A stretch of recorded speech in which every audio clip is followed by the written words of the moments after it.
Two things didn't surprise me. The first thing that didn't surprise me, Luka outplayed him in that ball game.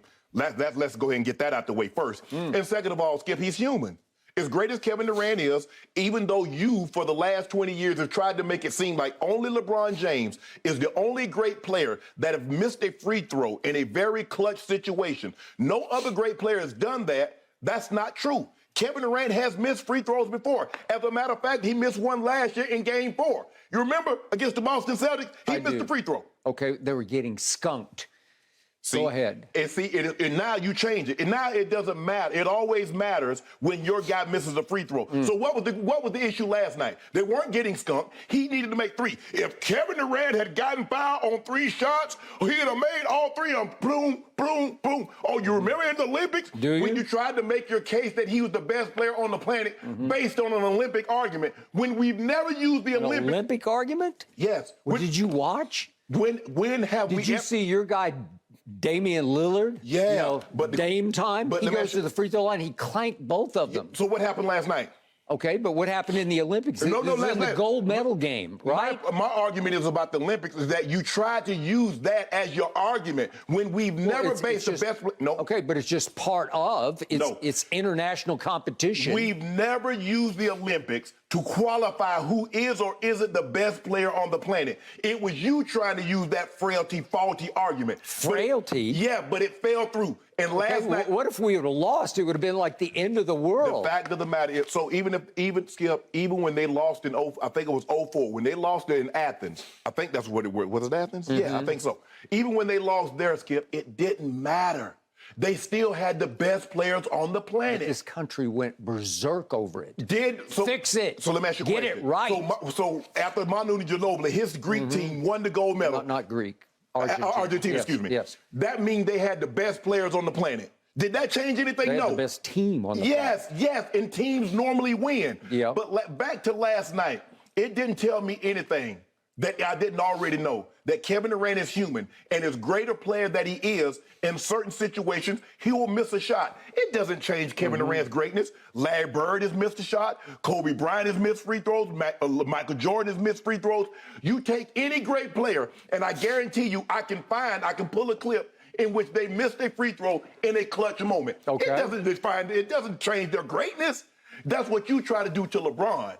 And every time you try to do it, somebody that you try to put on that mantle, he'll come right behind and do the exact same thing. And then you break your neck trying to well, how do I defend this? There's nothing to defend. Kevin Durant is human. It doesn't change his greatness. And guess what? If he were to get fouled again, I want him on the line again. If anybody from Brooklyn is going to get fouled, I want Kevin Durant on the line again.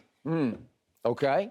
Yeah. So, by the way, before we leave the faulty Olympic argument behind, understand that Kevin Durant went and called for the basketball. This is the gold medal game. This is international stakes. Yeah. This is world crisis stakes. No world well, crisis. it is. Stop. You know it, and I know it would have been the end of the world in this country. He called for it last night. Remember? Okay. He was clapping. They gave him the ball. He called for it. I got it. But he called for it to save our Olympic team, because every time we got in trouble, they were like, could you save us? Could you please? And he said, give me the damn ball and get out of my way, Dame. You guys just go on over there and don't worry about it. And he went to the line and went swish, swish.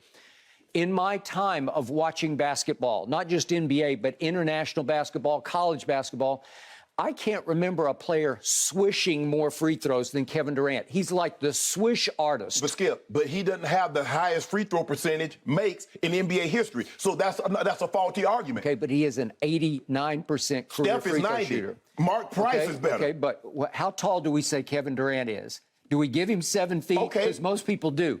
He is the greatest tall free throw shooter I've ever seen, and it ain't even close. Yeah, well, it's not even close. When you're the taller you get, the bigger your hands obviously are going to be. Skip, the man ain't got Shaq hands. Okay, he does not. But you want to talk about sweet stroke? Skip, do you realize this man is 7 feet tall, and he shoots them like he's 6 feet tall. The man, Skip, you just guess what you just did? You just said Kevin Durant is the best, tallest free throw shooter. Free throw shooter. So who's the greatest short free throw shooter? Well, I don't know. We could go on and on about that. Such argument. Mark Price? Who's the best free throw shooter? Okay, well, we can go on and on about that, but Kevin's one of the great clutch free throw shooters I have ever seen. Could you tell last night? Yes, I could tell. How? Because I was shocked. I fell off my chair when he missed the second one. But what had he done, Mr. Sharpe, up to that point? Oh, he'd merely hit 62 straight free throws. Guess what the most LeBron's ever hit in a row in his career? And it was a long time ago. It was way back when. He once made 25 free throws straight. It was back in 2009. 2009, let's see, we're in 22. So it was 13 years ago, back in his younger days before he got the late game free throw demon stuck in his head. And LeBron actually got all the way up to 25. I'm shocked by that stat. I would have bet against that he'd ever made 25 in a row in NBA basketball, maybe in the backyard. Although I wonder, was LeBron in the lab in the offseason? You keep telling me he was in the lab, and I'm wondering because his three-point shooting and his free throw shooting have been so poor this year that I'm starting to wonder, did he just make commercials in the offseason? Because, boy, he's in a lot of, every time I look up, there's a new commercial. Not to mention the Father Time commercials. There's a new spin-off every night. So I don't know that LeBron spent that much time in the lab in the offseason like you claimed that he did. I believe LeBron has spent a lot of time in the lab. Like I said, I'll feel very comfortable saying that there's something going on with LeBron. Lower extremity. I don't know if it's his hip. I don't know if it's his knee, his ankle, his foot. They said he missed last night with foot soreness. That's what But I they do said. believe that there's something. I've watched too many of this man's dribbles. Watched him play for 20 years. Okay, we will discuss that in just a few minutes here on this show. But back to the case at hand, 62 straight free throws he had made, and he shoots the 63rd a little flat and a little off right, and it lipped out. And I think he was the most shocked man in the house, and he dropped his head and he muttered, you know what, to himself, because he doesn't do that. He did it? He's as good in the clutch as I've ever seen. But you want to point up the fact that, look, he missed a free throw. Well, he just made 62 in a row. Skip, 62? Skip, let me ask you a question. It does not matter what you did up until that point. It only matters in that point. So if a field goal kicker makes 75, I'll tell you what. You remember Anderson from Minnesota? He had the NFL record, had missed a free throw, a field goal kick in over 2 years. Didn't matter. He missed the one that mattered the most. So don't tell me what he did up until that point. Tell me what he did at that point. I was there. I was in the front row of the press box. It was against the Dirty Bird Falcons that you played in the Super Bowl. I was there. Yes, you was. And what happened? Exactly. So, Skip, but I'm just saying, Skip, that doesn't change Kevin Durant's greatness. Skip, did you realize that Michael Jordan was an 84% career free throw shooter, but he shot 78% on clutch free throws in the final 2 seasons of Chicago? So they won the championship. In the second of that three-peat, in the clutch moments, he wasn't as good as he was in the regular season from the free throw line. Did you realize that? I did not. Did you realize that since LeBron came into the league in late and close free throws, he's missed 17 of those? By far the most since he came into the league. Second only is J.R. Smith, all the way down at 8 missed free throws. And obviously, J.R.'s been gone for what now, 3 years from the league. Was Kobe a great free throw shooter? He was a pretty good one. Dating back to 2000, Kobe missed consecutive free throws in a 2-possession or 1-possession game, in last minute of the game, 10 times. Okay. So how's that? All right. So Kobe Bryant, we say Kobe is clutch, right? So, Skip, all I'm saying is it doesn't change Kobe, it doesn't change KD, it doesn't change Jordan. Okay. But this notion, what you've tried to do, and you've done a great job of putting this out there, and people have gobbled it up, that LeBron Because it's the truth. Okay, so what was it last night? Well, he's human. That's what it was last night. You. He's human. That's all I've been trying to get you to say about LeBron. He's human. But he's less human than LeBron is when it comes to shooting free throws at the late game free throw line, because he's almost immortal in that sense, because he just doesn't miss those free throws. That was the shock of shocks to me and to Kevin Durant. In the words of my good friend Michelle and Diego Ocello, he wasn't last night. If he wasn't last night. I don't know her. And don't worry about it. The people at home know who she is. So would you believe that 25 times in his career, LeBron has actually made all 3 free throws when getting fouled on a three-point shot? 25 times. That's... When I heard this stat this morning, I was shocked. I fell off my chair again. Okay. Kevin has made all 3 118 times in his career. So 25 for LeBron made all 3. Yeah. Kevin, 118 times he's gone right up to the line and gone swish, swish, swish. Yeah, but here's the thing. Nobody's arguing that Kevin Durant is a better free throw shooter than LeBron James. Your argument is that if Kevin Durant was ever fouled on 3 free throws and he needed all 3 free throws to either tie or win the game, he would go swish, swish, swish. Now, last night proved that to be a lie.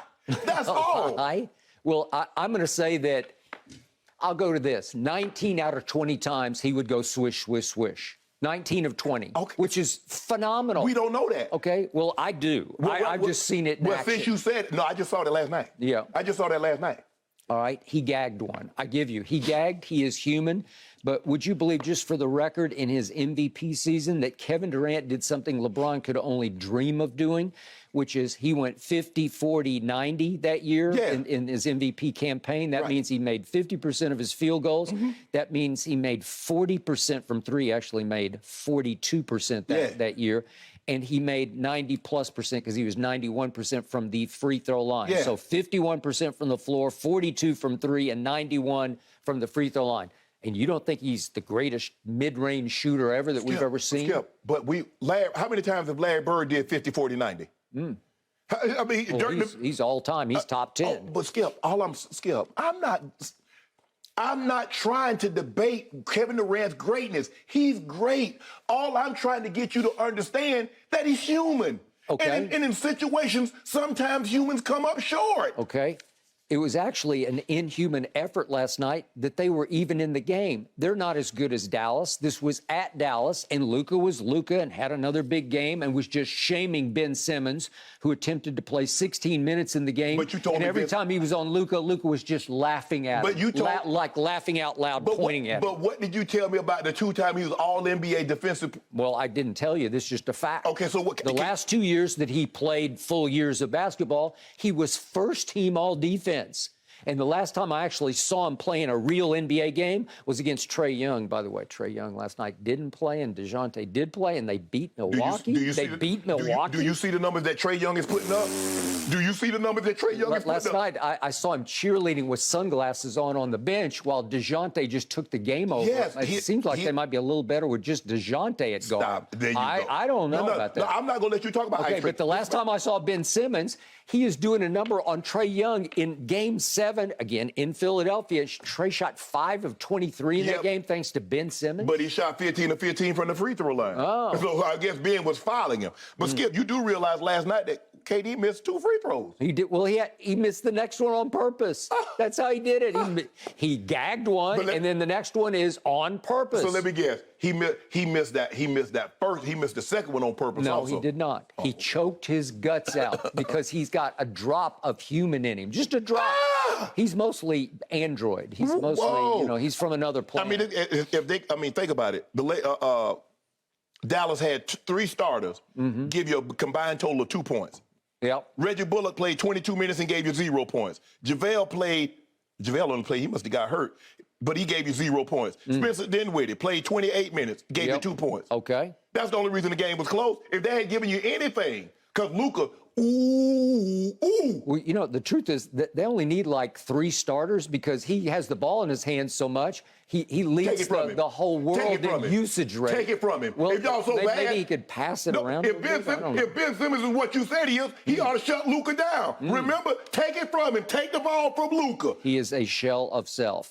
A, he's not in shape, and B, he's just not right. He's not right. I tried to tell you. Okay. He's going to come. I said, Skip, the man's been away from the game for 400 days, and you think he's had back surgery. How many guys come back to where they were? It's going to take some time if he's to get back. And is he right here? I don't know. I mean, he's still only, 26 years of age? Okay, so he's got time on his side, but he's starting to resemble a lost cause to me. Okay. Like, can you ever bring him back from the depths that he fell into? I'm not sure. Yeah. Okay, so with little to no help, Seth Curry tried to play last night for the first time in a long time, and he went 0 for 3 and 0 for 1 from 3. That doesn't help, right? No. And so it was basically Kevin or bust. And guess what Kevin did? He had them right in position to tie the game late in the game, which I thought was a big achievement for the Nets, the lowly. Cam Thomas gave him some great. He gave him some help, and he was the one who made a big late 3 that actually made it possible for them to tie the game. All I'm saying, and this is what I will say, is this. If you put anybody in enough situations, enough times, sure, they will come up short. I don't care how great someone is. If you put them in said situation enough times, they will falter. As great as Tom Brady's been, and he's won more, but Tom Brady's come up short in clutch situations. Michael Jordan has come up clutch in clutch situations. If you put them in that situation enough, nobody's going to be 100%. Okay. I hear you. So you're acknowledging Kevin's greatness, correct? Yeah, I've never not acknowledged it. How can you every not? Every time I say he's the best player on the planet, but you just scoff at me. Skip, but he's not. He's not better than Luka right now. He's not better than Giannis right now. He is in a chaotic situation that feels like it's about to implode. But Skip, even that being said, he's not better than Giannis. That's not to say he's not great. Skip, just because I say, well, such and such is not better than Patrick Mahomes, that doesn't mean he is not a great player. Just because I say I believe Luka right now is better than Kevin Durant, Giannis is better than Kevin Durant, that doesn't mean Kevin Durant isn't great. Okay, I got you. Now I'm going to test your Kevin Durant greatness meter. Lots of speculation, lots of reports say that maybe, just maybe, he'll once again demand a trade as we get closer to the deadline, because he'll just say to Josiah, I tried to go with you here, but this is just not working. Let me out. Let me escape. And then the speculation is that the Lakers would be a destination, because Josiah's not going to send him to, I don't know, Sacramento or wherever it is. He's going to try to do right by him and send him with a parting gift away to a viable situation. I'm not sure the Lakers are a viable situation. But here's the thing, though, Skip. Josiah, okay, Kevin, I want to do right by you, but I also want something in return that my franchise is not destitute. So Boston is but Boston's not going to give up. They don't want to give up Jaylen Brown. They're not going to give up Robert Williams. They're not going to want to give up those pieces around JT. I believe JT is of the Celtics. JT is the one player that's off limits. I believe that you can have access to anybody else other than JT. Okay. So how much would you love to have Kevin Durant alongside of what's the end of LeBron's career? I mean, everybody would love to have Kevin Durant, but I don't know the pieces. What are you going to trade? AD, Russ, and those 2 first-round picks?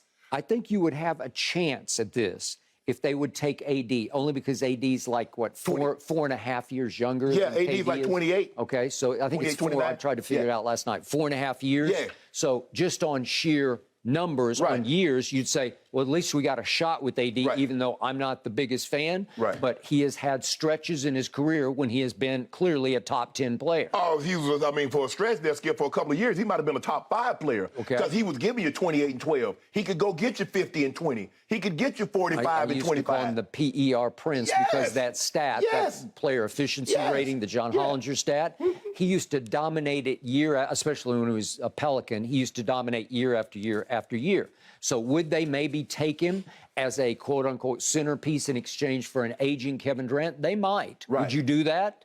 Of course. I mean, the Lakers would absolutely do that, because even if you only had LeBron for another year or two, that means you still have a superstar in Kevin Durant. The Lakers are predicated on superstars, Skip. That's what they've always been. From you go back to the early 70s when they had 60s when they had West and Baylor, and then they got Kareem in the early 70s, and you come on up, you got Kareem in the mid 70s, and then you got Magic in 79, and then you paired with Shaq and Kobe. They've always had superstars. That's what. You can't not be a superstar. Skip, is L.A. It's Hollywood. You got to have that out here. Seems like everybody, but Kevin does have an off-season home up in the Hollywood Hills. So is that a connection? Would he endorse it? I don't think so. I think there are other places. I mean, Boston was on. I think the other one that leaps to mind for me is New Orleans, because they are so loaded with young assets. And they could say, well, maybe Kevin's the missing link. You know, the last piece to the championship puzzle. But it's gonna cost you BI, maybe CJ, maybe 3 first-round picks. So would you be willing to do that? Would they be willing to part with Zion, period, for Kevin, straight up? That might. I mean, but they're gonna Skip. They're gonna want a big haul. The haul that you got from the Lakers. For AD, they're gonna want something very, very close. Those 3 first-round picks, pick swaps, and probably 2 or 3 of your best players. So it might take a Zion, Valanciunas, 3 first-rounders. It might take B.I., Valanciunas, and 3 first-rounders and pick swaps. But you're gonna have to give up a boatload to get him. Okay, I hope he remains with the Nets. I hope they can turn it around. I hope Kyrie comes to his senses. I still believe he's the best player on the planet. He's just a little camouflaged by the chaos right now. But I still think he's as great a late-game free throw shooter as I have ever seen, despite one little small human choke job. That's not. We're not even debate that. Okay. Like I said, in that moment, I still would want him. If somebody's gonna get fouled on a three, I want Kevin Durant to step to the free throw lines. But I'm just saying that as humans, we all have frailties. Okay. Well, right now, this show has a small frailty because we don't have Jen Hale, but we hope to have her back in a moment. But coming up next, Lamar Jackson just lost it all of a sudden in the middle of the Monday night game at his offensive line. We're going to debate that. And also, wait a second, Jeff Saturday? Yeah. Tell me You're going to want to stay with us for this one. Thanks for watching, Undisputed fans. Subscribe here to get the very latest from Skip and Shannon. Plus, go watch a few segments from our other shows on FS1.